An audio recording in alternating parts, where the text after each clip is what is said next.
You're a global communications leader at Vodafone Group, responsible for reputation strategy across Europe and Africa. You were the 75th president of the UK's Chartered Institute of Public Relations, CIPR. Back in 2023, you now sit on the board of the Global Alliance for Public Relations and Communication Management, which represents over 360,000 practitioners, academics, and students across 126 countries worldwide. You are someone who uses hard reputation data, real-world insight, and regional nuance to show companies how to speak to the world as it really is. And Steve, I know you're sitting on an enormous amount of reputation data across different markets globally. And this is why we really wanted to pick your brain. When you look at the last few years together, what's the big story that the data is telling you about how the mood of the world has shifted and what that now means for corporate reputation? Yes, I mean, this is a subject I'm really passionate about, as you both know. And we started at Vodafone measuring reputation in about 2019. We now get about 75,000 ratings a year directly about Vodafone and its benchmarks. We work with a company called RepTrak that gets about 1 million ratings a year across 60 countries. So we've got, as you say, Doug, a real wealth of data around that. In terms of the big picture stuff, it's quite obvious what underpins most companies' reputation, and that is good products and services. So, if you're not good at dealing with customers, if your core product isn't reliable, if your price point's wrong, you're never going to have a good reputation. And the leading reputation companies, by any metrics, by any company's reputation stars, people like Lego have that in spades. What I think has been the real learning for us is about 40%, we think, of a reputation is character and not that capability bit. And that's quite high. So, and that's things like how do these companies invest back into the community? What's their governance like? How do they look after their employees? And that bit varies from market to market in terms of how important that is. And I think so what becomes very important, where if you're looking to differentiate from competitors, particularly in markets like telecoms, which are quite undifferentiated, you need to get that 40% right. You need to pick the right campaigns, the right issues to stand on, and get the messaging right in terms of what you're doing. So that's been a real journey, and kind of getting those things right is the thing that we work on every day. Steve, it's really interesting how you say that obviously consumers care about the product and the price and and so forth. So the sort of the competence or capability of the organization is key, but also they are interested in all of these other areas. Do you think that was always the way, or has that been quite a recent phenomena? And does it change the sort of issues that people care about? I mean, even since 2019, we've seen a number of different eras. I mean, too short to be eras really, but a number of different phases of reputation. And that's super interesting because it indicates you can't do the same thing all the time and just think, well, we've nailed reputation. You have to keep tracking it. So back in 2019, the first time we started doing this stuff, there was, I'm not saying this with any sense of humour at all. It was an awful thing, but we were tracking the Australian bushfires were on TV every night. And the data we got back, particularly from Europe and European markets, was, the planet is the number one issue for us. And to some extent, we've seen that ameliorate because, planet now tends to be a sort of bit of more of a hygiene factor, particularly for telecoms industry. It'll vary amongst industry. We tend to now see planet become a bit more important when there's moments of high news coverage. So in a month where there's COP or when there's a hurricane, there's a high profile incident, you'll see planet sort of move up the charts again in terms of importance, but it's not there all the time. And I think, the attitude to planet politically seems to be changing at the moment. So it's a much more difficult time. Steve, is that more pronounced in Europe as opposed to North America, for example? Like, do North Americans care as much about planet? And we see Africa data, obviously being in Europe and Africa a lot more. The African data, for example, suggests that they have more direct concerns around, employability in particular, creation of jobs, cost of living, all that sort of stuff. In North America, again, I think it's, it'll vary depending on whereabouts in North America you're looking at, and depending over time. I think we might come on to this later on, but there's a labelling issue there as well. But no, I think it's an issue when it's in the news, but it's not necessarily something that consumers. It's so vast, right? It's like obviously literally cataclysmic that I think a lot of people can't hold on to it all, at all times at scale. But we moved on from that. We obviously had COVID. COVID was the big thing. Great era, terrible era for people. Great era for telecoms. People were very clear that telecoms was a core component of education and entertainment and communication. So it's really good for us showing the value of our products. Then after COVID, we saw the cost of living crisis. So value for money suddenly started becoming the number one thing for driving reputation. And then we've had a bit of a hiatus. Last year was the year when 2 billion people went to the polls. We had a lot of uncertainty. We've seen leadership become more important. This year, in 2025, we've seen data security and physical security become far more prevalent in our surveys, and also the survey data we see from other companies and from RepTrak other clients. So I think that's a really interesting thing, is that the world's feeling a less secure place. People are wanting companies to give them reassurance and to make sure that that's embedded in the offer they're giving. So alongside price and customer service is like, am I secure using this product and service? Are they going to look after me? What about, we saw this, I think, a lot in the US election, where labels like DEI, diversity, equity, and inclusion, and ESG, initiatives intended for the greater good. But there's been some pushback. How woke are we? What are you seeing with regard to those labels, and how should PR practitioners talk about those issues without getting kind of, tangled in politics and labels and stuff like that? Yeah, it was interesting. I was at a board meeting, as I said, in Sharjah last week, and we had people from 6 different continents there, and it's very clear that this was an issue that a lot of people were talking about globally. And so it's gone from something which I thought was initially an American issue, and something which now everyone's talking about. Are these labels finished? Is it, where do we go from here? The data we've seen, RepTrak did some polling, and which I thought was really interesting. And what they saw was that, the labels themselves have become toxic, whether that's in North America particularly, but also EMEA as well now, Europe, Middle East, and Africa now as well. But actually the underlying support for, do you think everyone should get a fair crack of the whip? Do you think that companies should invest in the communities? That hasn't changed so much, actually. So I think to a certain extent it's a labeling thing. And as I said, that support, about 40% of character, is still really important. These are not easy waters to navigate through. I don't mean to make it seem simple, but I do worry that companies that are seen to sort of sail political waves and shift away very quickly from core values will struggle with reputation longer term. Because I think what the public want is to see people who stay the course and really stand by the values that they said they believed in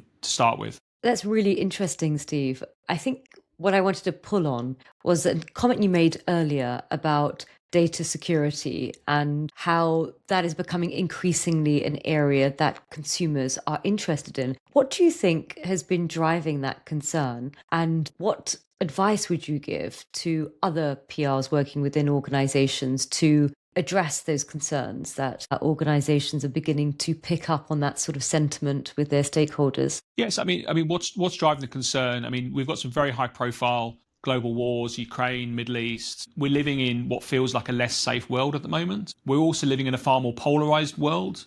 So, we've got, I don't want to just drive us to make America great again, but actually every country now is looking at, or seemingly every country now is looking at more isolated focus and, and making sure they look after their own people first. Now, that's not a political comment. It's just that, the reality of whether you're in France or the UK or Germany or the US. So that's what I think is driving it. From a comms perspective, I'd probably suggest 2 things. The first is, if your company is contributing in any way towards the economic security, towards the security of the country, then you need to sort of emphasize that in comms. It's a very difficult message to put out, because I think with security comms, there's a danger you put a target on your back and it goes out to prove you wrong. But I think equally there's stuff you can say in terms of, particularly obviously our industry, where we can talk about infrastructure, we can talk about a commitment to a country, we can talk about how we make sure our customers are safe. That's all fine. The other thing is, I think that the social contract between companies and individuals is changing. So I think 10 years ago, companies would have been expected to look after customers and just keep them safe. Simple as that. Transactional thing. I buy from you, you keep me safe. There's never a data leak. And I think that's changed, actually. I think there's an acceptance that the data breaches happen, that other physical security breaches happen. And so it can't just be the companies that are putting all the effort into security, but customers need to protect themselves as well. So I think there's an openness as well to have a communication with your customers about how they, for example, utilize two-factor authentication. I think the banks have been really good on that. How to protect yourself when you're talking to the bank, how to make sure that you're not involved in fraudulent transactions. And also, and I think the delivery company's been less good at this, how you secure yourself at home. So there's a lot of stuff around how many parcels get taken from people's doorsteps. There's a whole industry around that. And I don't think the delivery company's been very good yet at saying, actually, it's down to you. You need to find a safe place. Buy a freaking lockbox. For God's sake, find somewhere that our delivery drivers can go and make sure your stuff is safe. That's not down to Amazon or any other companies to do. So I think it's those two things really. First of all, think about what your security narrative is and how to do that in a nuanced way. And then secondly, kind of open that dialogue with your customers and use it as a way to enhance your customer communications. Do you think, Steve, that AI is actually increasing the risk of security breaches? Because now scammers, for instance, have have sort of communications that can pass off as professional grade in a way that they didn't have. They can do video production, graphic design, without having to pay professionals to do it. And do you think that then, in the past, we would see an oddly worded email, a poorly drafted email, or the branding not quite right and slightly unprofessional, and then that would have alarm bells, and then we would identify that as a sort of a scam email. Do you think actually now it's going to become a lot more difficult for consumers to sort of ascertain? And what can companies do to sort of raise the alarm? Yeah, of course. Look, I'm not a security expert. I wouldn't feel comfortable giving security advice, but I think it's the nature of the fact that it's a more complicated world and a more risky world, which is why that social contract is changing really between companies and consumers, and where I think consumers are more open now. And we see that particularly in Africa, actually. It's a developing thing in Europe. Particularly in Africa, they're very open to having a dialogue with the companies. The companies are saying to them, you need to look after yourself. First and foremost, you need to we'll tell you how to look after yourself, but you need to meet us halfway on this. And I think that's the thing that's shifting. And it's going to get, with AI, it's going to get more and more hard. I think you need, if your company's not already having that grown-up conversation with customers, they need to start very quickly. Steve, you mentioned about 60% of this is make great stuff or provide great service at the right price, whether that's the lowest price or whatever it is. Then it's that other 40%. That's the sandbox that we play in.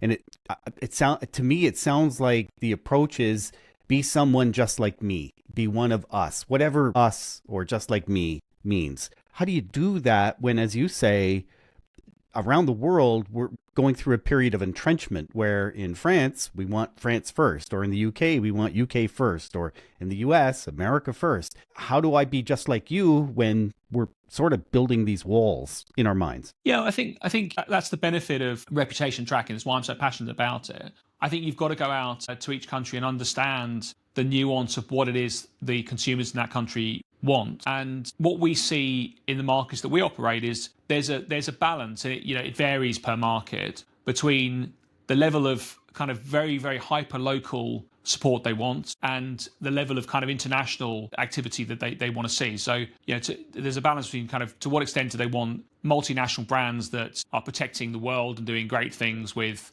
wildlife in Africa or whatever, or the environment, and to what extent do they want brands that just are solving very local problems and supporting beach cleans or whatever the thing may be, sponsoring major tournaments, etc. That's why you've particularly in this more polarized world, you've got to do as much research as possible. And the thing that I'm really passionate about is that I think where the industry relies too much is on gut feel and experience and kind of hope. And I listened to your interview with Richard Bagnall recently, and him talking about vanity metrics, and there's a lot of kind of guesswork in this industry. And we've got small budgets. We've got to make an impact to differentiate our companies. You've got to invest money in research to understand what are those issues. What are those wedge issues that are going to make a difference? And how do you, what language you need behind the campaigns that's going to make a change? if I use an example from my industry, we look at young people and smartphones at the moment. Now, clearly, I don't need to do any research to say that's clearly a political issue. Australia's just banned them. Right? So, it's not just Australia. Every country is looking at how, the impact of young people, smartphones on young people. Is it an issue for the general public? Well, of course it is. You don't need to spend too much time looking at newspapers or Reddit or Mumsnet to understand that there's a lot of concern amongst young people, amongst parents about this. What I don't understand, I'm not going to provide an answer to this, but what I don't understand is that the right issue for our company to pitch into? Where is the public? Where are political stakeholders on this? Do they want government to solve it? Do they want telecom operators to solve it? Do they want app providers to solve it? Do they want parents to solve it? Do they want young people to solve it? What's the answer to that? And then it's only by understanding that you can understand is that the right issue for our company to campaign on?